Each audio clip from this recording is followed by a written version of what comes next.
Buenas noches, bienvenidos a Más Info, el periodístico de la televisión pública. ¿Cómo andás, Fernando? Un día muy cargado el de hoy, ¿eh? De mucho trabajo, Ana María, recién en el informativo, y lo decíamos al cierre, ¿no?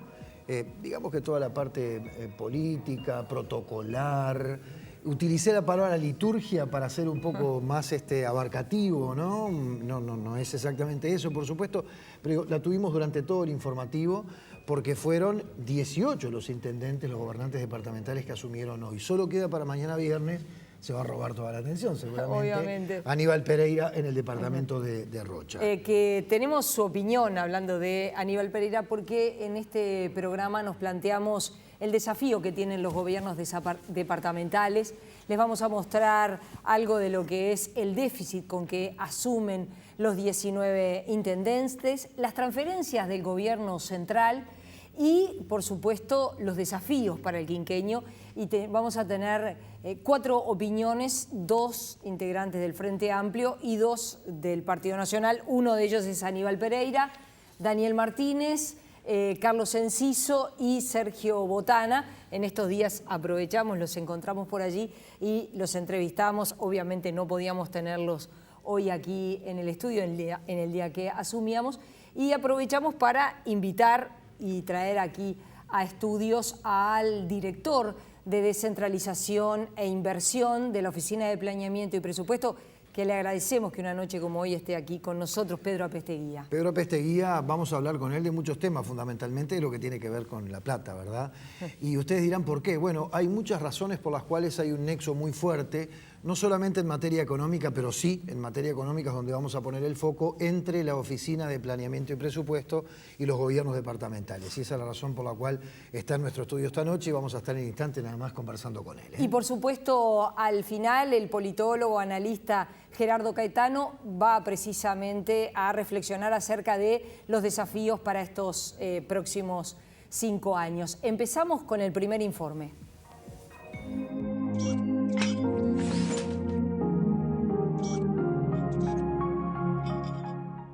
Los ingresos y los egresos de los gobiernos departamentales entre 2009 y 2013 están graficados en un informe elaborado por CEPAL. Uno de los primeros datos que se desprende es que en los últimos 10 años, y con un crecimiento económico sostenido, las intendencias no lograron mejorar significativamente sus números, lo que lleva a que el déficit de algunas comunas alcance niveles de crack financiero.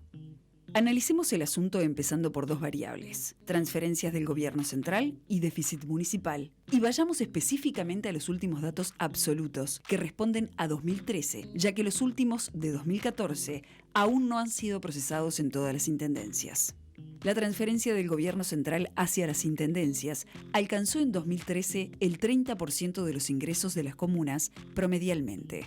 Artigas, Cerro Largo, Durazno, Lavalleja, Río Negro y 33 contaron con ese aporte como su principal fuente de ingresos, superando incluso el 60%. Si se observa la evolución, en 2004 había 9 intendencias con déficit, en 2009, 13, en 2014, 14. Desde la Oficina de Planeamiento y Presupuesto, se afirma que la tendencia al alza deficitario de las intendencias podría mantenerse una vez que se conozcan los números de 2014. OPP plantea que una vez que se conozca con precisión esos datos, deberá analizarse si esa tendencia corresponde a una evaluación positiva de las transferencias o a pereza fiscal de las comunas que recaudan menos de lo que debieran.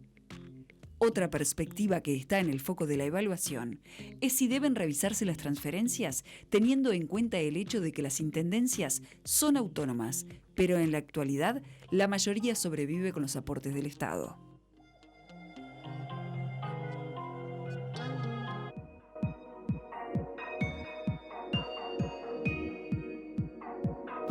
Le damos las buenas noches a Pedro Apesteguía, director de Inversión y Descentralización e Inversión Bienvenido, un gusto tenerlo por acá. No, buenas noches, muchísimas gracias por haber invitado en un día tan especial como hoy, ¿no?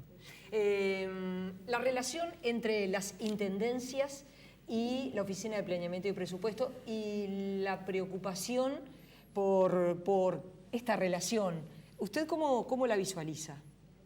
Bueno, es una relación que el presidente de la República dejó claro en su primera visita al Congreso de Intendentes, con los Congreso de Intendentes electos que tuvo hace unos días, y les dijo a los intendentes, bueno, que el relacionamiento de los intendentes como grupo debía realizarse por medio de la dirección de la Oficina de Planeamiento y Presupuesto y como representante del Gobierno Nacional.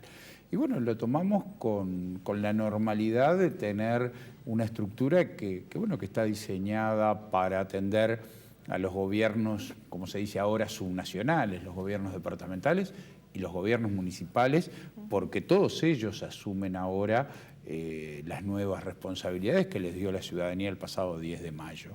Y la Constitución de la República dice que es la OPP la encargada de prestar los servicios de secretaría y realizar la coordinación de lo que se llama la Comisión Sectorial de Descentralización y asesorar al Poder Ejecutivo en materia justamente de políticas de descentralización en todo el territorio nacional. Ahora, Apesteguía, hasta ahora las competencias que usted está detallando de la OPP para con los gobiernos departamentales, más que nada no aparece todavía el dinero en el medio, pero sí hay competencias que la OPP tiene para con los gobiernos departamentales en los que está en juego el dinero. Por poner un ejemplo, solo pongo un ejemplo, usted desarrollará las demás, el Fondo de Desarrollo del Interior. Sí. La pregunta es, porque las intendencias necesitan dinero justamente para su desarrollo, para la administración de los gobiernos departamentales, etcétera, etcétera. Nadie está ajeno a esta necesidad.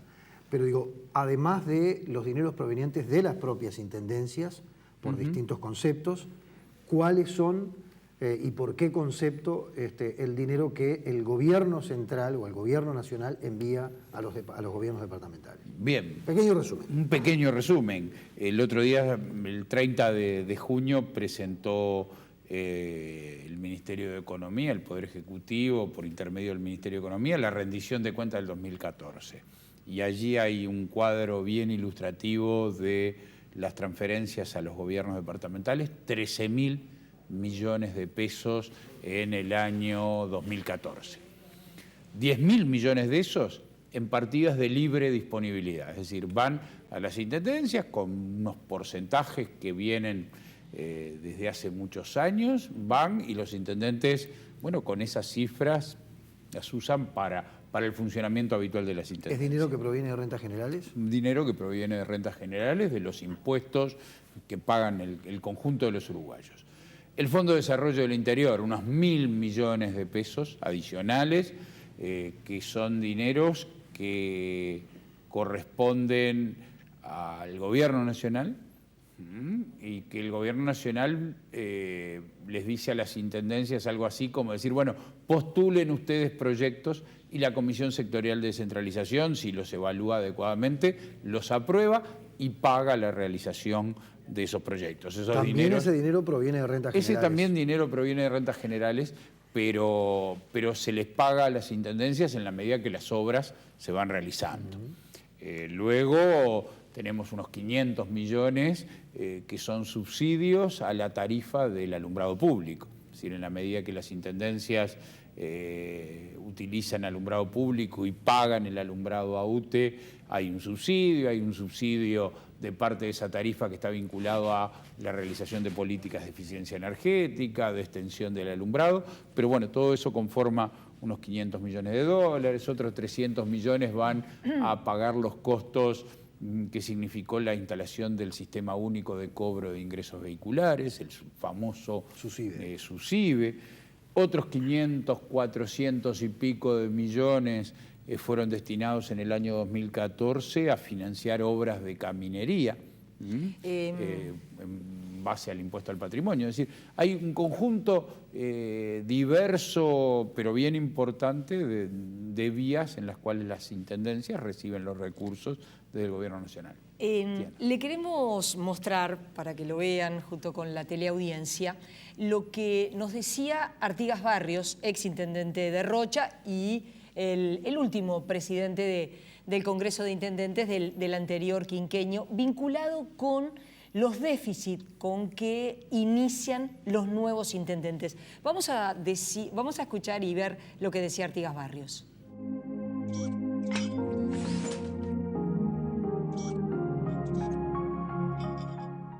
Las dificultades que puedan tener hoy las intendencias me parece que son las mismas que tenían hace 5 años y que tienen hace 3 años. Deberían ser menos que hace 5 años porque ha habido mucha asistencia del gobierno nacional en este último periodo. Lo que sí creo que hay incertidumbre, hay temores y entonces empieza a generar una sensación de que está todo mal. Y me parece que no está todo mal.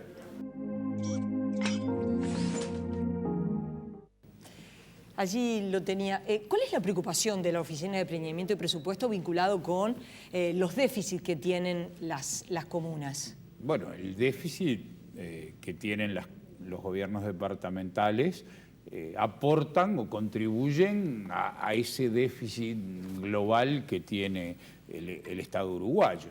Es decir, ese es, pero con una participación bien menor. Bien menor, a veces uno podría decir, bueno, si sumamos todos los déficits anuales, capaz que andan en 0,1, 0,2 puntos del PIB. No es importante. Lo que puede ser importante en algunas intendencias es la acumulación de déficit reiterados. Salto es un ejemplo. Salto es un ejemplo más de déficit reiterados, de volumen del déficit.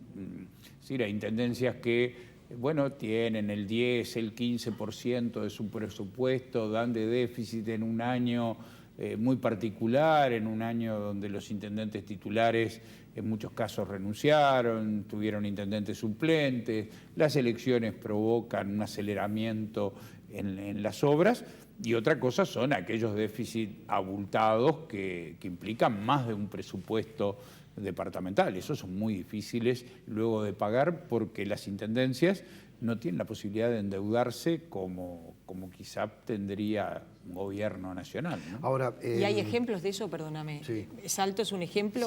Salto es un ejemplo claro donde, bueno, el nuevo intendente tiene que empezar a remar para poner en orden las cuentas, para que los ingresos superen a los egresos y poder así pagar quizás 1.000 millones de pesos de deuda, mucho dinero para Salto, ¿no?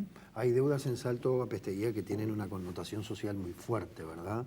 Porque decir que un trabajador al cual se le ha descontado, por poner algunos ejemplos, un trabajador al cual se le ha descontado la cuota mutual de su sueldo y después cuando va a la mutualista le dicen no lo atendemos porque usted hace 4 meses que no paga, realmente es muy fuerte. Un trabajador al cual se le ha descontado, por ejemplo, la retención judicial a través de la cual le paga a sus hijos, si es divorciado, por poner un ejemplo bien abarcativo, le paga a sus hijos la pensión alimenticia, se la descuentan, pero resulta que los niños, los menores que están con su madre no están recibiendo ese dinero.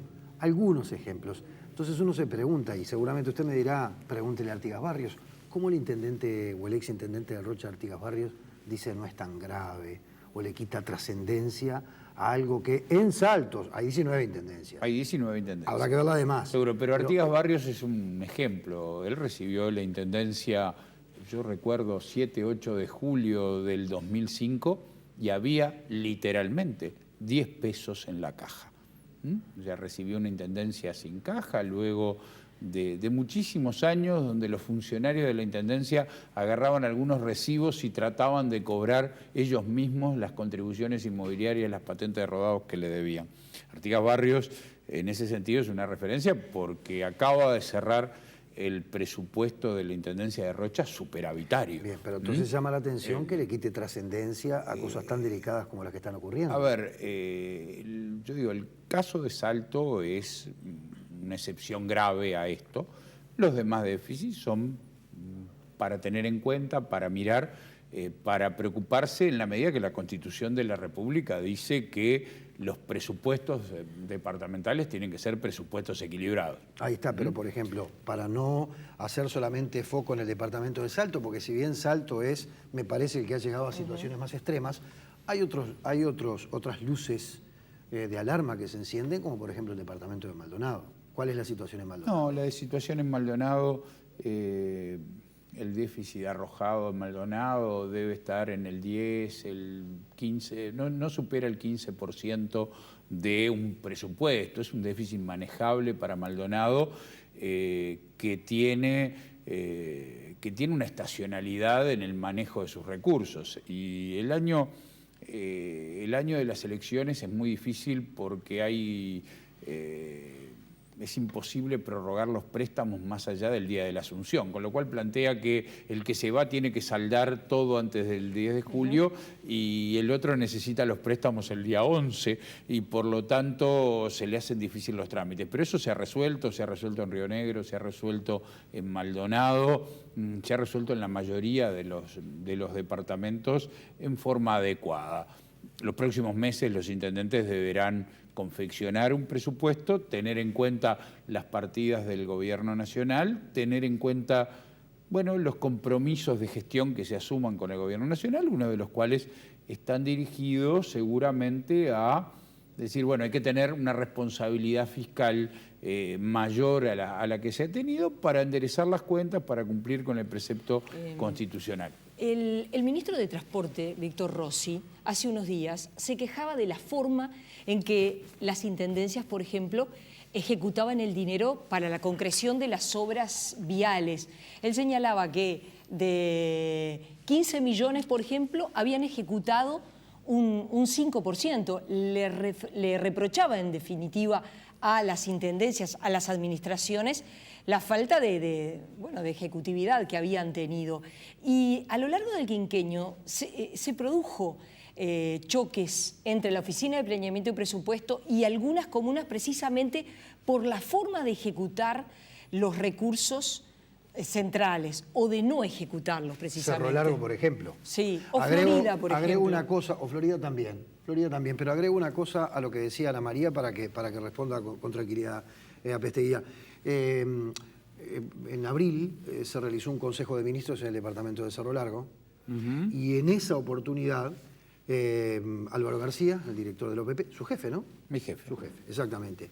Se quejaba justamente de eso que Ana María referenciaba, es decir, la lentitud con la cual el departamento de Cerro Largo había ejecutado el dinero que tenía disponible, había ejecutado las obras para las cuales tenía disponible dinero del Fondo de Desarrollo del Interior. Pero, sin embargo, porque fuimos a consultar a quien en ese entonces ejercía, no era el intendente porque había renunciado porque estaba en plena campaña, pero aspiraba a hacerlo, de hecho fue electo, Sergio Botana, y Botana nos decía que la Oficina de Planeamiento y Presupuesto anterior, encabezada por Gabriel Frugoni, había puesto trabas burocráticas que tenían una raíz puramente partidaria. Esa es la acusación que hacía Botana.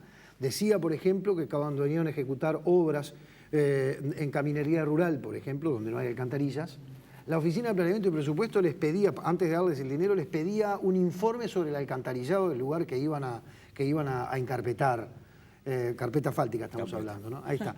Y ese tipo de cosas que realmente también llamaron la atención. ¿Se entra en esa chiquita, en ese juego? A ver, por cuestiones hoy políticas? Empezamos un borrón y cuenta nueva, ¿no? Pero el borrón y cuenta nueva hoy es importante. empezamos un borrón y cuenta nueva imprescindible, sí. Porque bueno, ningún país, ninguna gestión subsiste con cobranzas eternas sobre con cosas cobrar cuentas viejas. Cobrar cuentas viejas. Esa es la primera precisión. Segunda, en muchos casos hay dificultades de gestión, pero las hay en los gobiernos departamentales, las hay en el gobierno nacional. A veces preocupan y a veces lo que preocupa es cómo nos ponemos de acuerdo en las mejores modalidades. O sea, muchas intendencias departamentales, muchos gobiernos departamentales tienen problemas para contar con todos los elementos para diseñar planes de obra, para llevarlos adelante. A veces es difícil conseguir los profesionales adecuados, a veces es difícil tener las maquinarias adecuadas. A veces es difícil tener el capital de giro necesario para hacer las obras. El Gobierno Nacional, en el caso de la caminería, en el caso del Fondo de Desarrollo del Interior, paga las obras luego de realizadas, y eso implica tener la necesidad de un capital puesto para que estas obras se realicen.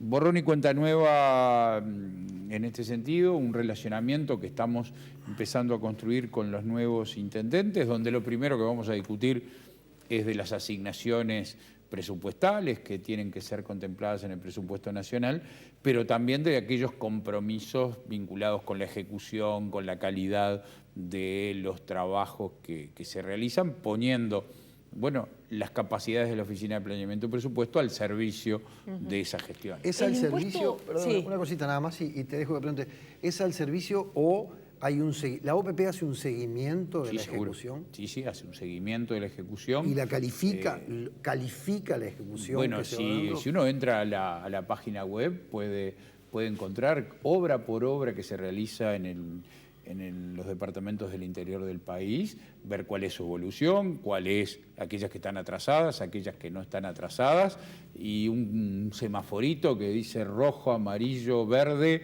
según los aspectos a los cuales hay que prestarle atención, y eso forma parte de la habitualidad del relacionamiento con las intendencias. Estamos avanzando y seguramente en los próximos días podremos mostrar un visualizador, todavía no tiene nombre, un visualizador de obras a nivel nacional, donde estarán las que realiza el Gobierno Nacional y que estarán las que realizan las intendencias, donde cada uruguayo va a poder entrar, cliquear y mirar, esta obra en qué está atrasada, no está atrasada, cuánto dinero se gasta, y terminar con estas discusiones de opinión, ¿no? Es decir, estará la información disponible y que sea la gente la que decida en ese sentido. ¿El gobierno, en el caso de la OPP, está conforme en cómo las intendencias utilizan, por ejemplo, el impuesto al patrimonio?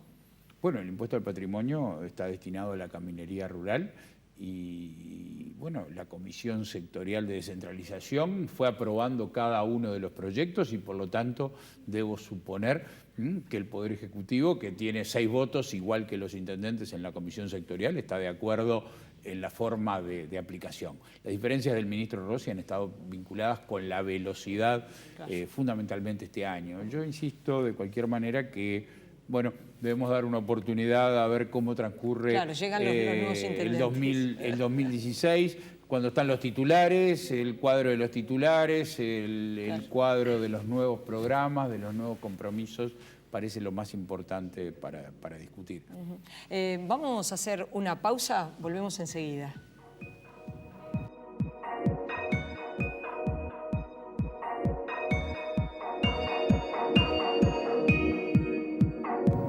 Seguimos conversando con Pedro Apesteguía, director de Descentralización e Inversión de la Oficina de Planeamiento y Presupuesto.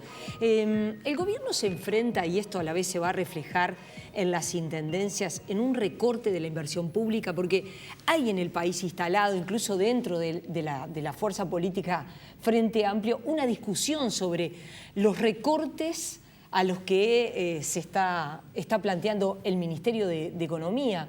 En el caso de la Oficina de Planeamiento y Presupuesto, en el caso de las intendencias, ¿el mensaje es de recorte? No, el mensaje no es de recorte. En las áreas de la inversión vamos a asistir en un presupuesto nacional que va a tener cifras, yo digo casi récord en términos de inversión pública. Lo que es previsible y que ha informado el Ministerio de Transporte sobre las inversiones en materia de la vialidad nacional son enormes y el país no conoce antecedentes respecto de eso. Las inversiones en lo que tiene que ver del sistema educativo, que se realizan directamente por la ANEP o bien por el fideicomiso que funciona en la Corporación Nacional para el Desarrollo, las inversiones previstas por el sistema integrado de cuidados, parecen ser un volumen de inversiones bien importante que habrá que cuidadosamente comparar con sus antecedentes. La clave está aquí y esa es una de las tareas de nuestra dirección, es decir, es la evaluación de los proyectos. Es decir, cuando un proyecto es económica y o socialmente rentable, y por lo tanto lograr establecer en base a esas evaluaciones las priorizaciones, qué va primero, qué va después. Uno debe tener en cuenta que, bueno, que las inversiones deben servir para que el país se ponga sobre ellas y avance. Y esto es válido para una carretera. Es mucho más fácil de entender cuando se trata de una escuela y un liceo, y bueno, hay casos donde hay que investigar un poco más, hay que tener más cuidado para avanzar. Y bueno, y en esa priorización, como en una casa, como en todos lados, hay cosas que quedan afuera. Quedan en la cuenta de más tiempo de lo que es la perspectiva de un presupuesto quinquenal. Pesteguía, vamos a sumar mucho. Una breve digresión, porque acaba de decir algo bien interesante, que si bien no necesariamente tiene que ver con el tema que nos convoca esta noche, que es la relación entre el gobierno central y las intendencias a través de la OPP, pero sí es muy importante. Usted acaba de decir, habrá que mirar con cuidado los antecedentes, hablando de las inversiones que se proyectan a nivel nacional. Sí. Entonces yo lo que pregunto es lo siguiente, para poner un ejemplo, solamente el de las carreteras. Sí. Usted acaba de decir que se proyecta una inversión muy fuerte en esa materia. En momentos que son al menos más complicados de los que fueron durante el gobierno anterior. Sí. Y si uno toma en cuenta el estado de algunas rutas, no de la 1, o de la 5, o de la 9, o de la 8, pero otras carreteras que de repente son un poquito menos importantes, pero no tanto, unen capitales departamentales, como por ejemplo la ruta 14 creo que une, bueno, es una de las formas de ir de Flores a Mercedes, que está destruida, detonada. O la ruta 10, tanto que queremos el turismo, que cuidamos el turismo, la ruta 10 entre La Paloma y Aguas Dulces, que tiene partes que realmente los pozos son monstruosos realmente. Parte del ejercicio turístico del verano. Sí, frente al Cabo Polonio, por ejemplo, ¿no? Frente a la entrada del Cabo Polonio. Por poner algunos ejemplos, hay muchos más. Y digo, ¿se descuidó durante el periodo de gobierno del presidente Mujica el estado de las carreteras? No se descuidó, se realizaron las inversiones. ¿Y por qué ahora es tan necesario invertir en ellas? Porque se fue multiplicando la producción. ¿Y no se fue acompañando el mantenimiento de las rutas con el incremento de la producción? Bueno, una producción bastante concentradora, Pesteguía, ¿no? Soja y madera. Una producción mucho más barata de la que el Uruguay estaba acostumbrado a mover. Pero las rutas están rotas básicamente por el transporte de la soja y de la madera. Las rutas están rotas por el transporte. 1 tonelada de soja, de madera o de vaca rompe exactamente igual la carretera. Sí. Pero es decir, era aquello de los niños, más? El kilo de plomo y el kilo de pluma. Claro, sí, se traslada mucha madera. Se traslada mucha soja, por suerte, porque gran parte del crecimiento estuvo basado en el avance del agro y en toda la tecnología. No hay derrame con la soja. Que no hay derrame. Bastante. Pasé por el interior y a ver cómo son los pueblos que veíamos en el 2002 y vemos ahora, a ver si derrama o no. Y no sé, en algo trabajan. Sí, de repente algún mecánico que arregla la cosechadora. Y bueno, y otro que cosecha y el que vende el fertilizante y el que vende el glifosato. Yo recuerdo pasar por Yum hace unos años, era una aventura si uno quería almorzar, si uno quería comprar un alfajor, y bueno, yo iba a Yum y es una ciudad pujante y así va en el interior. Eso debe tener... ¿Es pujante por la soja, Pesteguía, para usted? Yum es pujante, dije yo. No sé por qué lo será, pero la soja ha aportado bien importante, la carne ha aportado. Pero a lo que iba, es decir, nosotros vendíamos carne en este país y vendemos carne a $4.500, $5.000 la tonelada. Y vendemos soja a $300 la tonelada y vendemos celulosa de $700, $800 la tonelada. Es bien importante porque ahora para mover mercancía que es más barata, gastamos lo mismo, ¿no? La tonelada aplica lo mismo y sin embargo los costos de transporte y los costos de inversión son los mismos para una tonelada de lo que sea. Y bueno, debemos mejorar la competitividad y eso exige carreteras en mejores condiciones. Siempre y cuando, cuando uno hace la carretera, los beneficios sean mayores que los perjuicios, que el costo. Y esa es la ecuación que debemos mantener y ver dónde se invierte y dónde no hay que invertir. Respecto a la coordinación de las inversiones, que el ministro de Economía ha hablado, venimos de un periodo de cierta descoordinación o de falta de coordinación en las inversiones. ¿Cómo se prevé para este periodo? Bueno, ¿cuál es el instructivo? Bueno, primero se está trabajando en este momento en la confección de cada uno de los presupuestos y eso implica instancias importantes de coordinación. Por primera vez en la historia y a raíz de una ley que salió en el periodo pasado que establece el Sistema Nacional de Inversión Pública, el SNIP, que requiere que cada una de las inversiones sea evaluada y antes de realizarla obtenga un dictamen técnico favorable. Bueno, todas las inversiones que se van a realizar en el presupuesto nacional, que se prevén para el quinquenio, en los próximos días comienzan a ser ingresadas en ese sistema global que va a permitir tener una visión sobre las inversiones. La propia OPP está trabajando en elaborar lo que denomina la Agenda Nacional de Infraestructuras, que es algo así como un gran banco de los proyectos, no solo de este quinquenio, sino de los próximos años que tienen las empresas públicas, que tiene la administración central. Ayer revisábamos esto con el economista Fernando Isabela, que está a cargo de este proyecto, y se habían acercado a OPP más de 3.000 proyectos vinculados a inversión pública, una ficha por cada uno de ellos, y ahora comenzaba una etapa de verificación por parte de cada uno de los ministros de la consistencia de ese trabajo que bueno, que en los próximos meses seguramente la ciudadanía pueda tener acceso. Apesteguía, volvemos de nuevo al tema, porque también hay otras cosas que son competencias de la OPP y que tienen una dimensión mayor y también son atractivas e importantes para la gente, ¿no? Pero volviendo al tema de lo departamental, si tiene que elegir algún ejemplo paradigmático de situaciones irregulares, no quiero utilizar eufemismos ni dar rodeos para ir al punto al cual pretendo llegar, si es que existe, ¿verdad? ¿Cuál elegiría?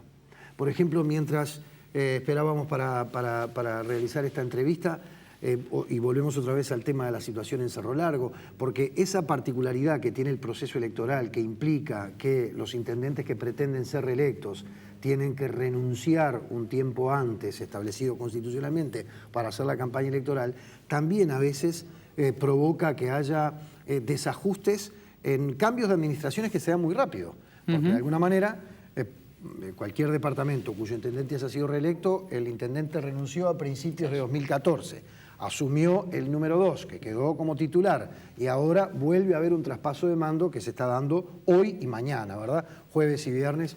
¿Qué ejemplo, qué cosas ha encontrado la OPP en esos movimientos, en esas idas y venidas?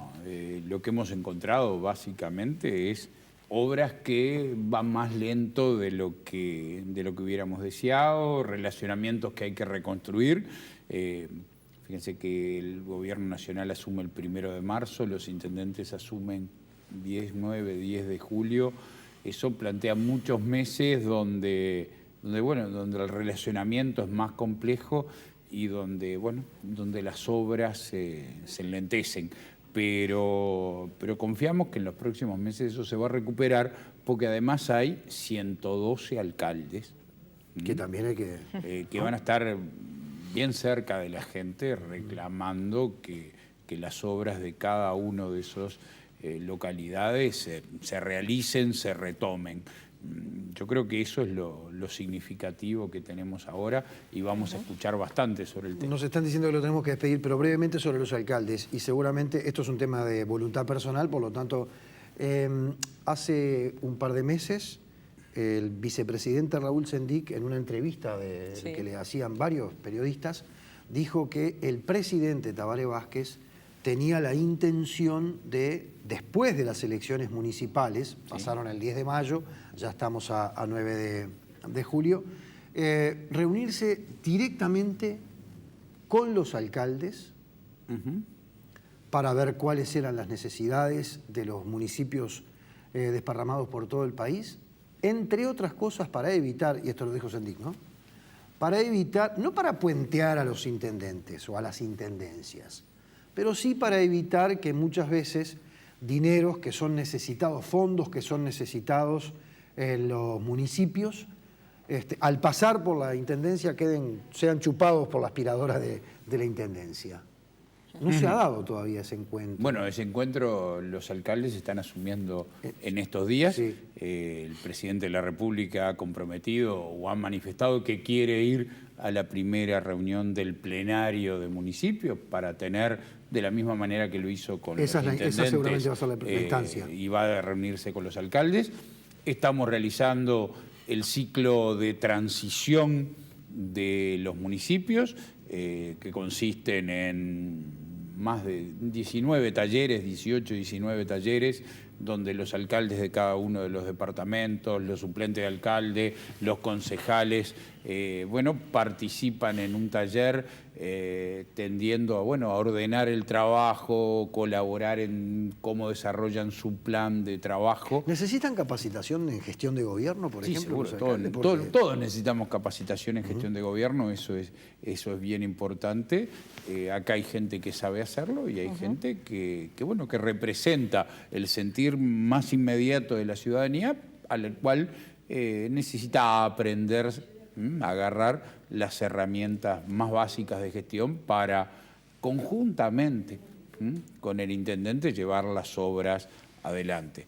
La Ley de Descentralización y Participación Ciudadana, cuya última versión fue aprobada en septiembre del 2014, establece la forma de que los dineros van a los presupuestos, a los programas municipales, a los programas presupuestales municipales, pero los dineros van a quien tiene la personería jurídica, que es el gobierno departamental, pero los presupuestos deberán contemplar aquella parte que pueden gastar los municipios. Apesteguía, gracias por haber venido esta noche. Ha sido un gusto recibirlo. No, gracias a ustedes por tener la oportunidad de charlar, y esto es infinito, como habrán visto. Por supuesto que sí. Hacemos una pausa, venimos enseguida.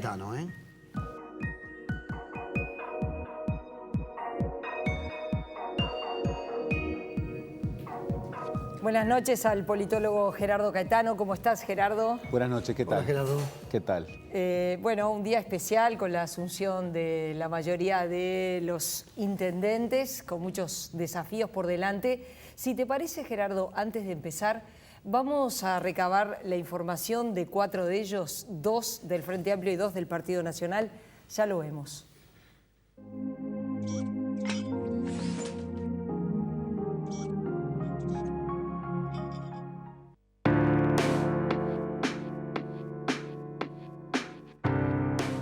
Planificar el desarrollo, visualizar el desarrollo y trabajar cómo el departamento sigue generando recursos para distribuirlo en todo el territorio. La relación con municipios debe seguir siendo de construcción permanente, es una nueva herramienta que en definitiva esa nueva herramienta lo que construye es en cada localidad la visualización del intendente local, ¿verdad? Del gobernador local, y eso es importante. Ahora, para nosotros es muy importante seguir acompasando ese proceso y que ese proceso esté acorde con los reclamos de la gente. Hay uno muy grande y general que es, yo creo que es que una parte de los montevideanos que de alguna forma se ha perdido el enamoramiento en ciudad, lo recupere.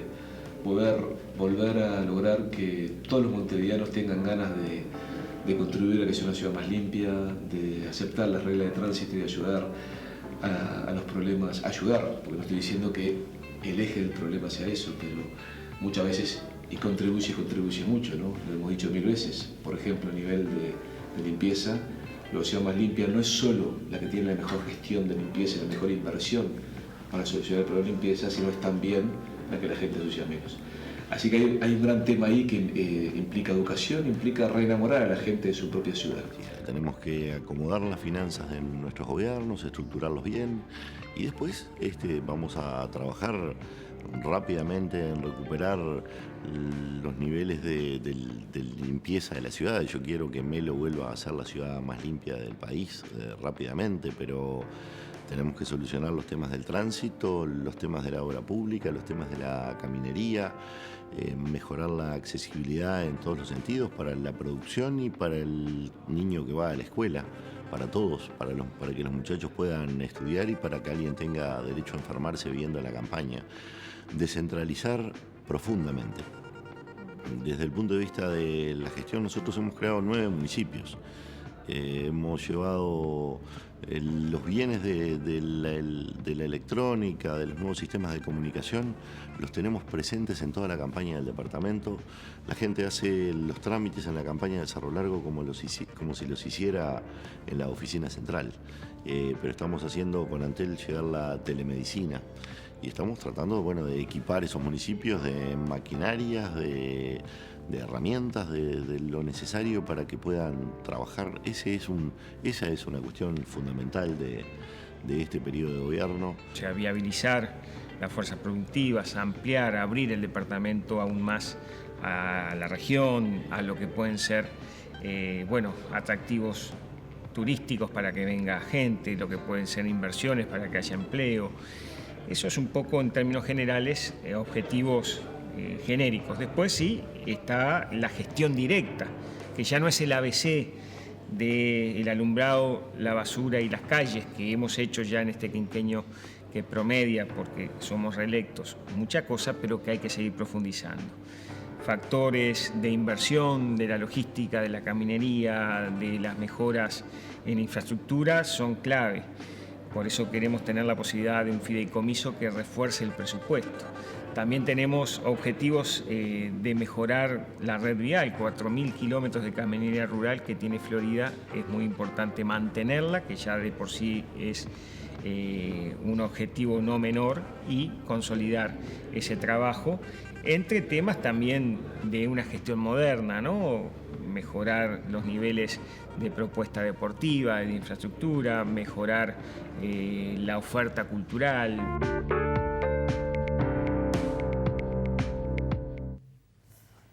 Ahí los tenías entonces, Gerardo, estas 4 opiniones. Un apunte para después escucharte con atención, porque Apesteguía lo decía en el diálogo que tenía recién con nosotros, ¿no?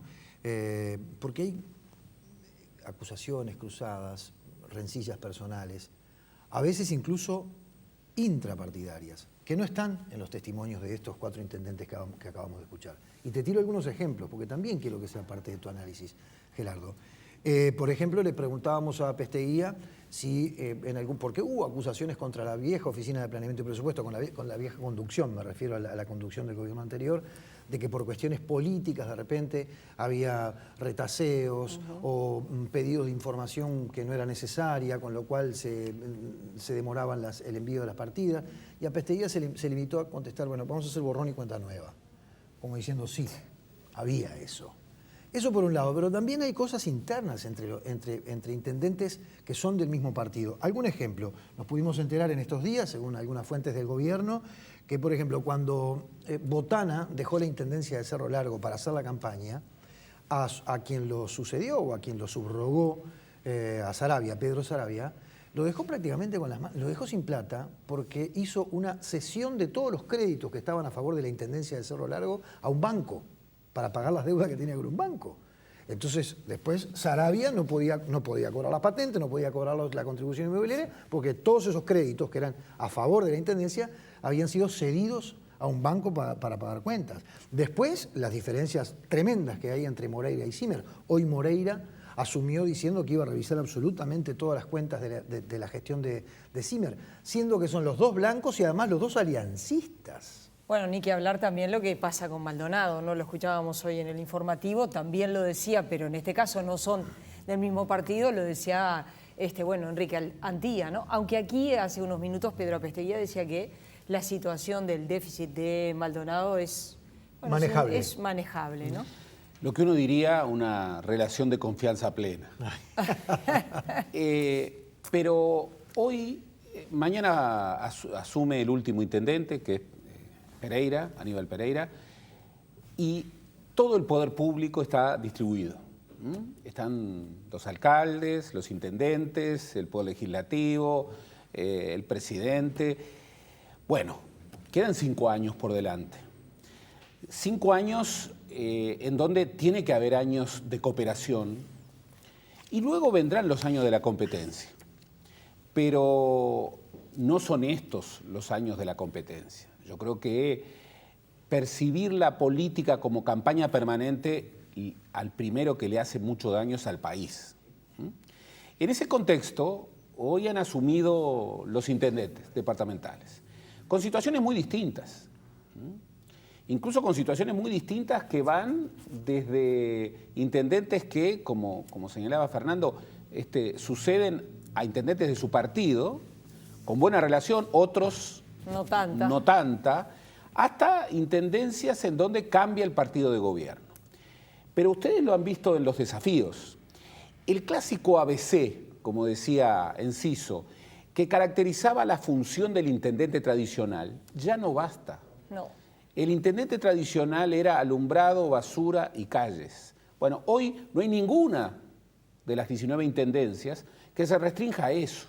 Fíjense que, por ejemplo, Pereira habló de apostar al desarrollo y Enciso habló de inversiones. Habló en esa misma línea, en el crecimiento productivo del departamento, habló en esa de concepción. región. Pero, Gerardo, ¿eso no es más así porque cambió la tarea del intendente o porque en realidad hay aspiraciones de los gobernantes departamentales, legítimas por supuesto, de proyección nacional? Cambió en el mundo. Entre otras cosas, antes se decía, yo recuerdo cuando Tabaré Vázquez fue electo por primera vez intendente de Montevideo, que en aquel famoso abrazo con la calle, que en ese mismo momento era electo presidente de la República, la calle lo saludaba y le decía alcalde, alcalde. Y esa era toda una concepción. El intendente era el alcalde. Bueno, hoy ya hay otros alcaldes, hay otro nivel de gobierno.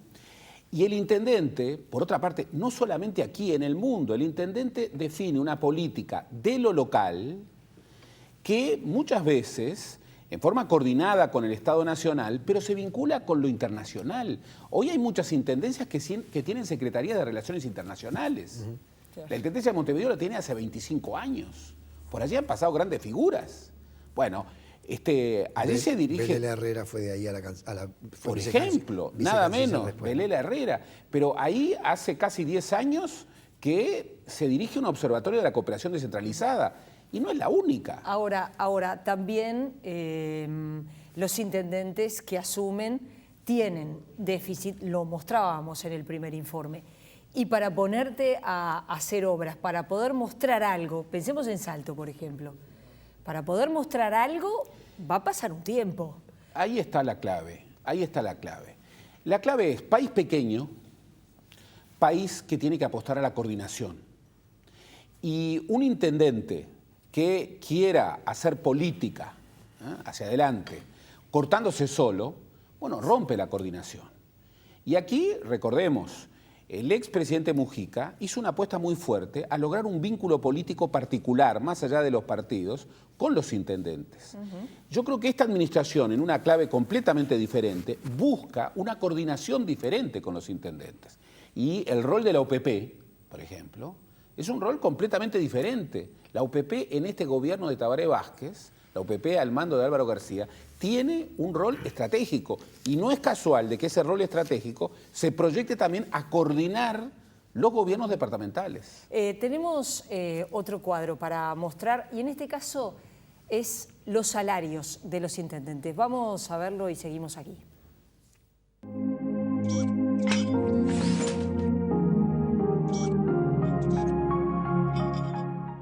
El salario de los intendentes es votado por las juntas departamentales previo al inicio de una nueva administración.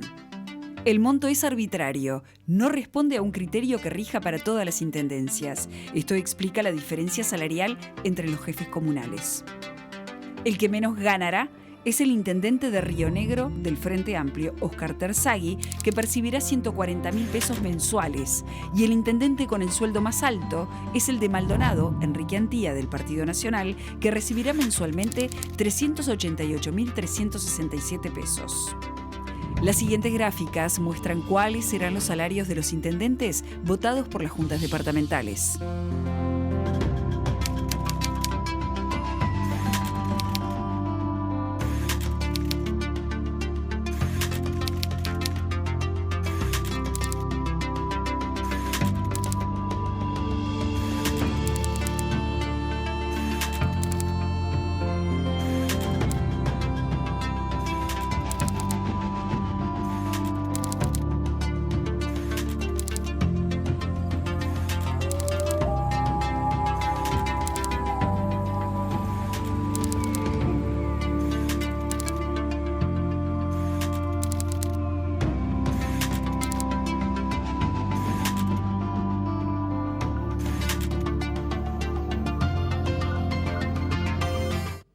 bueno, allí tenían, hay cifras que sorprenden, ¿no? Es decir, este salario que no es nuevo en la Intendencia de Maldonado, hay que decirlo, no es solo para Enrique Antía, es un salario que venía.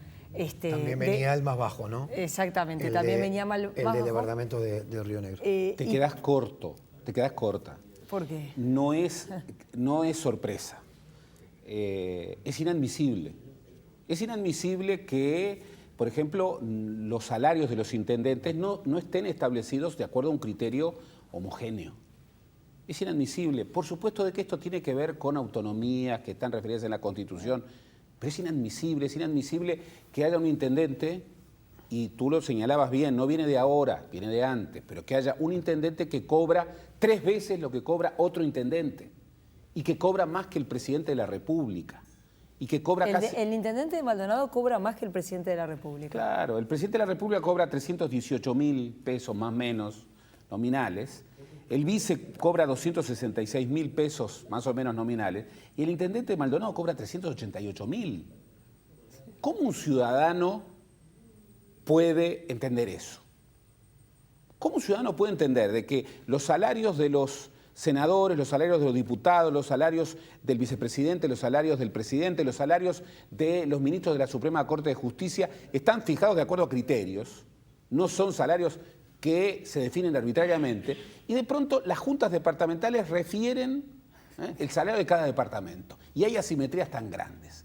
Bueno, es inadmisible, y esto erosiona la legitimidad democrática, aun cuando no sea ilegal. Esto, de alguna manera, sigue un trámite constitucional, pero hay que corregirlo. No puede ser que entre el salario del intendente de Maldonado y el salario del intendente de Río Negro haya prácticamente casi una relación de 1:3. Y aparentemente no hay ni una sola señal de que esto vaya a cambiar o emparejarse, ¿verdad?